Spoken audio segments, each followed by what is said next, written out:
Pasukan Inggris mengakui bahwa peristiwa 10 November 45 menjadi pertempuran terberat pasca Perang Dunia Kedua.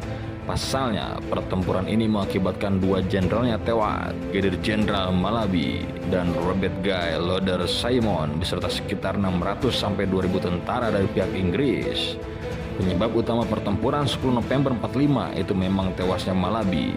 Pada saat itu, Malaby hendak mengumumkan kabar gencatan senjata kepada masyarakat Surabaya pada tanggal 30 Oktober 45. Pengumuman gencatan senjata itu muncul sebagai bentuk kesepakatan untuk menghentikan pertempuran singkat yang terjadi pada 27 sampai 29 Oktober 45. Pertempuran itu terjadi ketika pasukan Inggris mendarat di Surabaya lalu mendirikan pos pertahanannya disertai dengan sebaran pamflet Inggris yang mengancam akan menguasai semua kota besar di Jawa termasuk Surabaya. Saat hendak menyampaikan pengumuman gencatan senjata, Malaby yang menaiki mobil terjebak di depan gedung Internatio akibat kerumunan massa. Pada saat itulah ada seseorang yang melempari granat dan menembaknya hingga membuat Malaby tewas pada 30 Oktober 45 waktu malam hari. Hingga saat ini, pelaku yang menewaskan Malaby masih misterius. Terdapat beberapa versi yang muncul terkait pelaku penembakan. Salah satu versi terkuat mengarah pada sosok Haji Abdul Aziz. Lalu siapa Abdul Aziz? Dilansir dari Historia.id, Abdul Aziz merupakan pejuang Indonesia asli Surabaya yang tinggal di Ampel. Dia dikenal dengan nama Haji Aziz Endog karena istrinya merupakan satu-satunya penjual endog atau telur di Ampel, Surabaya. Abdul Aziz tergabung dalam Pemuda Republik Indonesia, suatu organisasi pemuda yang banyak menghimpun pejuang-pejuang dari beberapa kampung di Surabaya pimpinan Sumarsono. Versi lain ada yang mengatakan bahwa Abdul Aziz tergabung dalam Tentara Keamanan Rakyat dari Kesatuan Wilayah Sambongan. Namun pada intinya Abdul Aziz berkumpul dengan orang-orang besar asli Surabaya seperti Dul Arnowo, Acijat Alap-Alap, dan Wirontono. Jika benar terlibat dalam peristiwa penembakan Malaby, Abdul Aziz saat itu masih berusia muda, diperkirakan sekitar 16-17 tahun.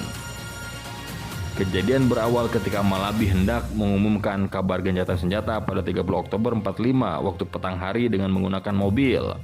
Kondisi saat itu sangat ricuh antara pihak Indonesia, terutama masyarakat Surabaya, dan pihak Inggris. Malaby bersama rombongan Biro Kontak Indonesia dan para pemimpin Surabaya merapat ke gedung Internatio untuk mengumumkan gencatan senjata. Ketika para rombongan masuk ke dalam gedung, Malaby masih berada di dalam mobil karena para pemuda Indonesia ingin perundingan dari pihak Inggris diwakili oleh perwira muda. Secara tiba-tiba, lemparan granat muncul dari dalam gedung Internatio hingga merusak mobilnya. Tidak lama kemudian, seorang pemuda Indonesia diduga Abdul Aziz datang mendekati jendela mobil lalu menembaki Malaby dengan senapan. Menurut Kapten R.C. Smith yang dikutip dari JGA Parrot dalam Who Killed Brigadir Malaby dimuat dalam Jurnal Indonesia 20 Oktober 75 mengatakan butuh waktu 15 detik hingga setengah menit bagi brigadir untuk benar-benar tewas. Setelah itu Abdul Aziz melapor ke Cak Dul Arnowo, "Wes Cak, wes ta beresno." "Sudah Cak, sudah saya bereskan," ucap khotib saat menirukan cerita ayahnya. "Apanya yang dibereskan?" "Yang itu Malaby, ngawur saja kamu," lanjut khotib. Versi Abdul Aziz sebagai pelaku penembakan berawal dari tulisan Amak Al-Tuwi dalam koran Surabaya Post yang berjudul "Kesaksian Saya Mengenai Terbunuhnya Brigadir Malaby" terbitan 10 November 82.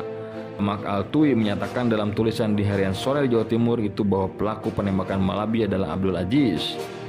Pernyataan tersebut diperkuat oleh anaknya Abdul Aziz yaitu Muhammad Khotib.